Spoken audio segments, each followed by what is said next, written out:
안녕하세요. 김정호의 경제TV. 오늘은 일본 경제 이야기입니다. 일본 경제는 상반된 두 개의 얼굴을 가지고 있습니다. 한편으로는 늘 시들시들한 모습인데요.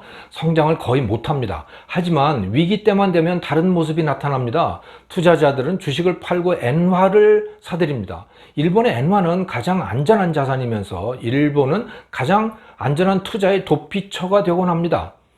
경제가 시들하면 그 나라 통화도 신뢰가 떨어지는 것이 일반적입니다. 하지만 일본은 반대입니다. 왜 그런지 살펴보려고 합니다. 약한 모습부터 살펴볼까요? IMF는 6월 발표된 세계 경제 전망 보고서 World Economic Outlook에서 2020년 올해 일본의 경제 성장률을 마이너스 5.8%로 전망했습니다. 소득이 6%나 줄어든다는 말이죠. 블룸버그 예측은 더욱 충격적인데요. 2분기, 즉 4월부터 6월까지 성장률을 마이너스 21.5%로 내다봤습니다. 20% 넘게 소득이 줄어든다. 와, 이거 여러 해 동안 거기다가 저성장이 계속되어 온 뒤끝이라서 타격이 상당할 것으로 보입니다. 이 그래프는 2000년 이후에 한국, 일본, 중국 세 나라의 경제 성장률을 보여줍니다. 척 봐도 알 수 있듯이 일본의 성장률은 최하이지요. 대부분 2% 아래이고 마이너스 1 때도 종종 있습니다. 1968년 미국에 이어서 세계 2위에 올랐던 일본인데 이렇게 저성장이 계속되다가 보니까 2010년에는 경제 규모 면에서 중국에 따라잡히게 됐습니다. 2019년 중국이 14조 달러인데 일본은 5조 달러입니다. 중국의 3분의 1 수준이죠. 참고로 미국은 21조 달러, 한국은 1.6조 달러입니다.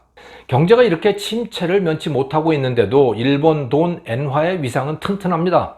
세계의 주가가 급락을 했을 때 엔화 가치의 변화를 보면 알 수가 있는데요. 가장 최근에 6월 8일부터 11일까지 그런 일이 벌어졌습니다. 엔화의 모습을 잘 보여주고 있는 현상이 있는데요. 미국 주식 가격을 보여주는 다우존스 지수가 27,572에서 25,128로 8.9%나 떨어졌습니다. 코로나의 2차 유행에 대한 공포 때문이었습니다. 그런데 이 기간 미 달러에 대한 환율로 측정된 엔화 가치는 1.5%가 오히려 올랐습니다.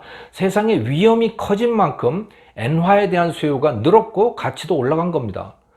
또 다른 안전자산인 금의 가치도 같은 기간 동안 1.7% 올랐습니다. 반면 같은 통화라도 멕시코 페소화의 가치 변화율은 마이너스 5.6%, 즉 가치가 떨어졌습니다. 위험할 때 가치가 떨어지는 것이 위험자산입니다.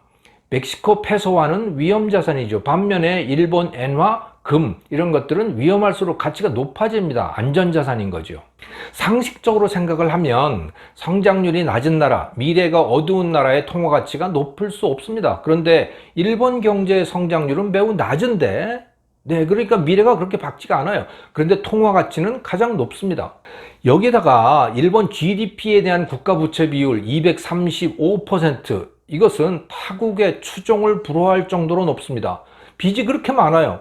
이 정도의 국가부채면 웬만한 나라는 부도 사태에 몰리게 됩니다. 국가부도 위기를 겪은 그리스는 176.6%, 아르헨티나 86%입니다. 일본의 국가부채는 세계 최악 수준인데도 그 부채의 조달 수단인 이 일본 국채는 일본 엔화와 더불어서 최고의 안전자산으로 인정되고 있죠.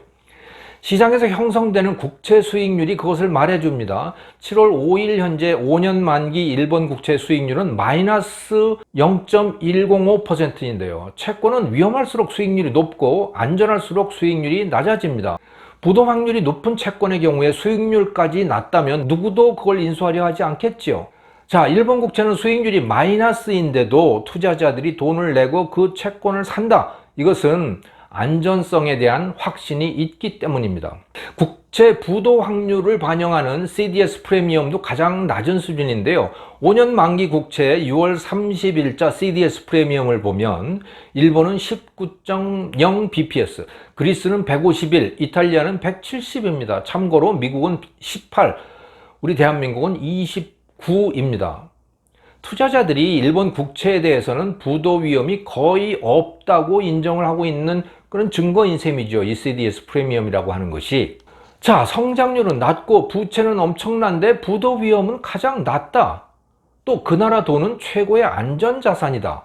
이게 참 상반된 모습입니다. 일본 경제는 왜 이런 상반된 모습을 가지고 있을까요? 그것은 일본인들의 성향에서 비롯된다는 것이 저의 판단입니다. 일본인들은 저축을 가장 많이 해온 국민입니다. 최근에는 저축률이 2% 수준으로 떨어졌지만 일본 경제가 승승장구할 때, 즉 1980년대 일본 가계의 저축률은 다른 나라들과 비교가 안 될 정도로 높았습니다. 이 표가 바로 그 통계인데요. 일본의 저축률은 30%를 넘는데 당시 미국은 마이너스에 근접할 정도로 저축률이 낮았어요.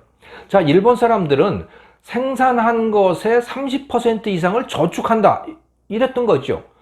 자, 저축을 하고 소비가 그만큼 적은 거예요. 소비가 적다는 것은 또 한편으로는 수출이 많음을 뜻하기도 합니다. 일본은 수출을 많이 했고 그로 인해서 엄청난 무역 흑자를 누렸습니다. 그 돈으로 외국에서 기업도 사들이고 건물도 사들이고 또 한편 미국 국채도 사들였습니다. 이 그래프는 일본인의 해외 자산 규모입니다. 1980년대 말까지 일본의 해외 자산은 마이너스였는데요. 빚을 지고 있었다는 뜻이죠. 그러다가 1990년부터 급격히 재산이 늘어나서 92년부터는 순채권 국가로 바뀝니다. 즉 플러스가 됐어요. 2018년 현재 73조 달러의 이 대외 순채권을 보유하고 있습니다. 중국의 경우에 경제 규모가 일본의 3배나 되지만 대외 순채권은 26조 달러, 일본의 3분의 1 정도입니다. 자, 일본인들은 엄청난 저축을 했고 그것으로 해외 자산만 사들인 게 아닙니다. 일본 정부가 발행하는 국채도 일본인들이 사들였어요. 일본 국채 중에서 외국인 소유 비중은 12.8%에 불과합니다. 그러니까 막대한 일본 국채는 대부분 일본 국민이 보유하고 있는 겁니다. 최악의 경우 일본 은행이 엔화를 찍어서 국채를 갚아도 된다는 말인 거죠. 그래서 일본 국채는 GDP의 230%가 넘지만 부도날 확률이 매우 낮은 겁니다. 게다가 지진이나 쓰나미가 났을 때 구호품 받기 위해서 줄 서서 기다리는 모습, 이 일본인들의 이 모습을 보면 국가와 사회를 위해서 자신을 희생하는 성향도 상당히 강하게 나타나죠. 이것은 일본 정부가 부도낼 상황이 된다면 일본 국민이 기꺼이 그 국채를 인수하려고 할 것임을 말해주고 있는 겁니다. 그런 지경까지 가지 않겠죠. 그렇다는 것을 이 글로벌 투자자들도 인정하기 때문에 수익률이 마이너스인 일본 국채를 기꺼이 자기 돈 내고 사들이는 겁니다. 자, 이처럼 무너질 염려가 거의 없는 일본 경제이지만 성장률은 형편없습니다. 재산을 많이 모아놓은 노인이 새로 사업을 벌리지는 못하는 것에 비유할 수 있을 것 같아요. 일본의 전자산업, 자동차, 철강, 화학 이런 제조업은 세계 최고였습니다. 하지만 지금 자동차, 전자부품 소재 이런 것들을 제외하고는 세상에 내놓을 만한 제품이 그렇게 눈에 띄지 않습니다. 한때 세계 최고의 제조업을 자랑하던 일본이 왜 이렇게 되었을까요? 이 질문에 대한 답은 유노가미 다카시라고 하는 사람이 일본 전자 반도체 대붕괴의 교훈이라고 하는 책에서 설득력 있게 밝혔습니다. 여기서 그는 일본인들이 지나친 기술 우선주의, 또 회의 문화 이런 것들이 이유라고 그는 밝히고 있죠. 아주 쉽게 말하자면 일본인들은 기술적으로 완벽한 제품을 만드는데 너무 많은 시간과 노력을 쓴다, 이런 얘기입니다. 하지만 그러는 동안에 한국 기업들은 일단 제품을 출시하고 그리고 문제가 생기면 고쳐나가는 그런 방식으로 대응을 했던 거죠. 그래서 일본 기업이 완벽한 제품을 출시할 때쯤 되면 이미 한국 기업들이 시장을 장악했고 그 다음 단계 제품을 출시하곤 했던 겁니다. 그래서 일본 기업들은 시장을 잃게 되었던 것이죠. 또 과감한 투자가 필요할 때 일본인들은 실패가 두려워서 계속 앞뒤를 재는 데 시간을 많이 보내곤 했습니다. 1960년대에는 과감한 투자들을 많이 했는데 사람들이 90년대, 2000년대 들어와서는 이렇게 변한 겁니다. 무엇을 어떻게 할지에 대해서 회의는 열심히 하지만 책임을 지기 싫어서 결단을 내리지 못하는 이런 일들이 반복되곤 했던 거죠. 히토시바시 대학의 요코 이시쿠라 교수가 저펜타임스에 Stop Talking About Innovation and Act 라고 하는 제목의 칼럼을 게재했습니다. 말로만 하는 혁신은 이제 그만하고 행동부터 해라, 이렇게 번역될 수 있는 제목이에요. 유노가미 다카시의 진단과 같은 맥락입니다. 회의만 하지 말고 실천에 옮겨라는 거죠. 시간이 오래 걸려도 치밀하게 계획을 세우는 일본인의 습성, 이것은 1990년대까지는 통했습니다. 그러나 그 이후에는 통하지 않고 있습니다. 한국인들은 완벽하지는 않더라도 일단 세상에 내놓고 고객의 요구에 따라서 고쳐가는 그런 전략을 택했던 거죠. 삼성과 LG가 그렇게 성공했습니다. 중국 기업들은 더 하지요.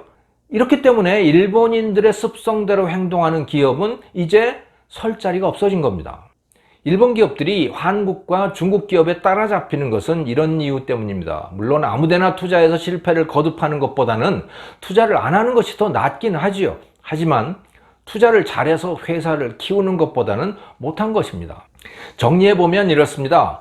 일본인들은 열심히 생산을 해서 70%만 소비를 하고 나머지는 저축을 했습니다. 제품의 관점에서 보면 그것은 수출된 겁니다. 그런데 저축한 돈이 국내에 투자가 되지 않았습니다. 과잉저축, 잉여저축이 쌓이게 된 겁니다. 그 덕분에 재산은 많아졌는데 성장은 부진해졌습니다. 재산은 많은데 새로운 산업을 못 벌이는 이 노인의 모습인 거죠. 아무래도 노인의 비중이 높아지는 것이 일본인들의 소극성을 심화시키는 것 같습니다. 잉여저축의 문제를 해결하겠다고 일본 정부가 나섰습니다. 1990년대 중반부터 일본 정부는 계속해서 세입보다도 지출을 더 많이 했습니다. 재정적자를 발생시킨 것이죠. 그 때문에 GDP의 230%를 넘는 국가부채가 쌓였습니다. 하지만 그 성과는 초라합니다. 정부가 엄청난 돈을 썼는데 성과가 초라한 거예요. 왜? 쓸데없이 돈을 썼던 겁니다. 우리로 따지면 지방공항 같은 쓰지 않는 그냥 놀고 있는 그런 시설들이 계속 생겨난 거죠. 그러니까 당장은 뭔가 돌아가는 것 같지만 결국 국민의 저축을 낭비한 셈이 된 겁니다.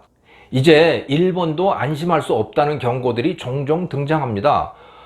벌이가 줄어들다 보니까 저축률도 많이 낮아졌고 그러다 보면 쌓아놓은 재산도 까먹는다, 줄어들기 마련인 거지요.